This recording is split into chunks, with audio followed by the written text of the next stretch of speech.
Praise the lord. దేవుని పరిశుద్ధ నామానికి మహిమ కలుగును గాక.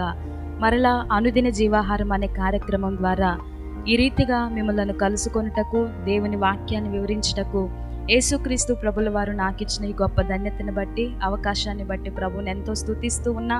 మీరందరూ కూడా బాగున్నారని తలస్తున్నామండి. మరి ఈ ఉదయకాల సమయంలో ఈ అనుదిన జీవాహారం అనగా ప్రతి దినము కూడా మనం ఆహారం తీసుకుంటూ ఎలా అయితే మన యొక్క శరీరాన్ని, మన యొక్క ఆరోగ్యాన్ని ఎంతో చక్కగా చూచుకుంటున్నామో, అలాగే మన ఆత్మీయ స్థితిలో కూడా మనము ఆరోగ్యవంతులుగా ఉండాలి గనక ప్రతి దినము మనకు ఆహారం ఎలా అవసరమైనదో ప్రతి దినము దేవుని యొక్క వాక్యం కూడా మనకు అలాగనే అవసరమై ఉన్నది కనుక కొంత సమయం దేవుని వాక్యాన్ని ధ్యానించుకుందాం. అందరూ కూడా బైబిల్ గ్రంథాన్ని తెరిచినట్లయితే ఆదికాండము 7వ అధ్యాయము 1వ వచనం.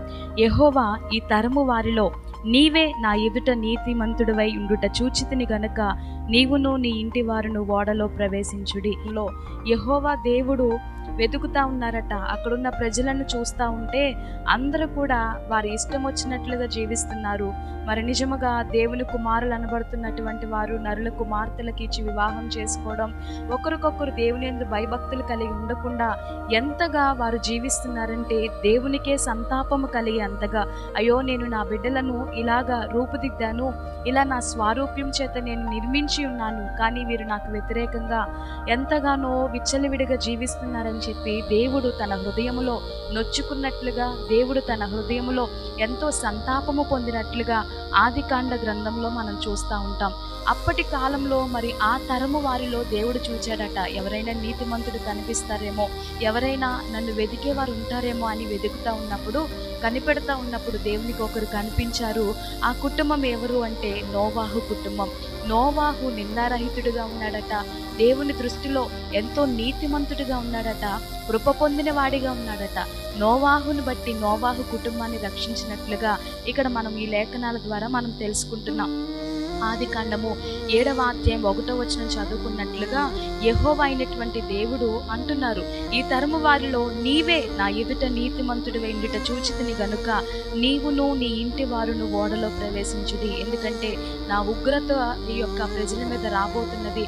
ఒక ప్రచండ వర్షము చేత ఈ భూమి అంతా కూడా వర్షము చేత నింపబడుతూ ఉన్నది. కాబట్టి ఇదిగో నోవాహు, నీవు లేచి నేను చెప్పినట్లుగా నేను ఏ కొలతలైతే ఇస్తున్నానో ఆ కొలతల ప్రకారంగా నీవు ఒక ఓడను నిర్మించు.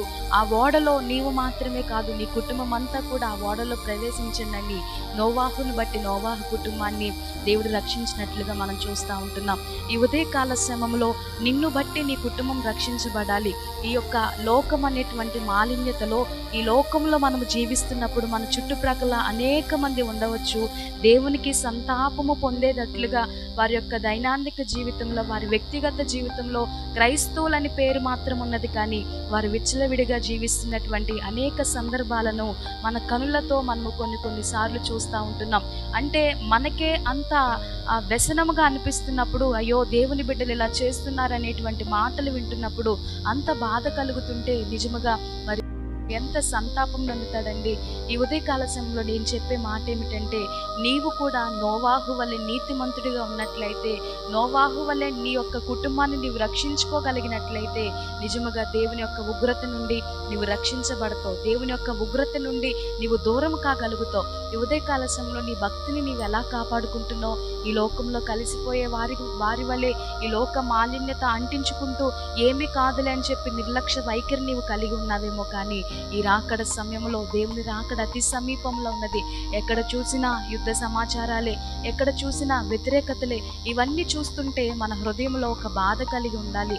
ఏమిటంటే, ప్రభువా నేను మాత్రమే రక్షించబడ్డా, నా కుటుంబం ఇంకా రక్షించబడలేదయ్యా, నా రక్త సంబంధికులు ఇంకా రక్షించబడలేదు అనేటువంటి ఒక జ్ఞానము కలిగినటువంటి స్త్రీ వలె, ఒక జ్ఞానము కలిగిన వ్యక్తి వలె నీవు నీ కుటుంబం గురించి ప్రార్థించేటువంటి వారిగా నీవు ఉండాలని ప్రభు పేరిట తెలియజేస్తున్నా. చూడండి, ఈ ఉదయకాల సమయంలో అనుదిన జీవాహారం అనే కార్యక్రమం ద్వారా దేవుడు మనల్ని బలపరుస్తున్నటువంటి మాట ఏమిటంటే, ఈ లోక మాలిన్యత నీకు అంటకూడదు, కానీ నోవాహు వలె ఒక ప్రత్యేకమైన కోణంలో నీవు ఉన్నట్లయితే, నోవాహు వలె ఒక నీతిమంతుడిగా నీవు ఉన్నట్లయితే, దేవుని ఉగ్రతకు అనగా దేవుని రాకడే కానీ, దేవుని రాకడ వచ్చిన సందర్భంలోనే కానీ, లేకపోతే విడవబడినప్పుడు నీకు ఎదురవుతున్నటువంటి అనుభవాల నుండే కానీ నీవు దూరం అవ్వాలంటే, అవి నీకు ఎదురు కాకూడదనుకుంటే గనక, శ్రమల సంఖ్యల చేత నీవు బంధింపబడకూడదని నీవు అనుకున్నట్లయితే, ఈ లోక మాలిన్యత నీవు అంటించుకోవద్దు. ఇప్పటి వరకు ఒకవేళ నీకు తెలిసి తెలియక లోక మాలిన్యతలో నీవు జీవించావేమో,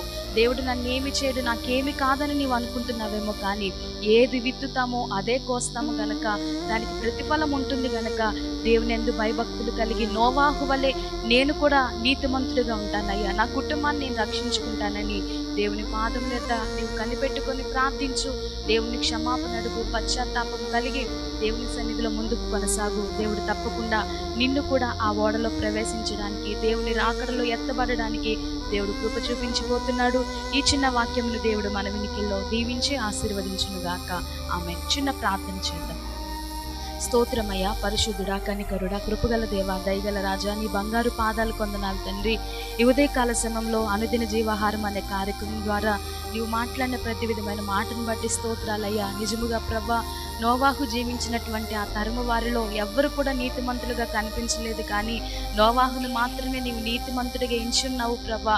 అంటే ఎవరు ఏమి చేస్తున్నారో, ఎవరు ఏ భక్తిని కనపరుస్తున్నారో నీవు ఎరిగిన దేవుడో ప్రభా. మరి నిజముగా అప్పటి కాలంలో నాయన దేవుని కుమారులు నరుల కుమార్తెలను వివాహం చేసుకొని వారికి ఇష్టం వచ్చినట్లుగా జీవించారు ప్రభా. నిర్లక్ష్య వైఖరిని కలిగి ఉన్నారు ప్రభా. నీ హృదయమునే నొచ్చుకునేలాగా, నీవు సంతాపం పడేలాగా వారి యొక్క పాపపు స్థితి ఉన్నట్లుగా మేము గమనిస్తున్నామయ్యా.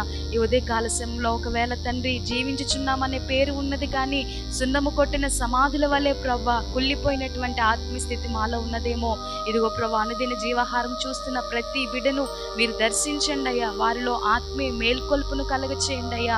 ఆత్మీయంగా వారు వర్ధిల్లాలి ప్రభా. చనిపోయిన స్థితి నుండి, చచ్చిన స్థితి నుండి ప్రభా వారిని పైకి లేవనెత్తండి. లోక మాలిన్యత అంటకుండా వారిని బట్టి వారి కుటుంబాన్ని రక్షించుకునే అంత భక్తి జీవితాన్ని ప్రతి ఒక్కరికి కలుగ చేయమని ప్రార్థిస్తున్నామయ్యా. మరొకసారి నాయన ప్రతి ఒక్క బిడ్డను మీరు దర్శిస్తూ, అనుదిన జీవాహారం అనే కార్యక్రమం ద్వారా ప్రతి బిడ్డను బలపరుస్తూ, ఈ దీనురాలు చేసిన చిన్న ప్రార్థన నీ పాదాల చెంత చేర్చుకొని ప్రతి ఒక్కరికి మంచి ఆరోగ్యాలు కలుగజేస్తూ నీ కృప, నీ కాపుదల, క్షేమ స్థితిని బిడ్డలపై ఉంచమని యేసు నామములో అడిగి వేడుకొంచున్నాము తండ్రి. ఆమేన్. అందరికీ హృదయపూర్వక వందనాలండి.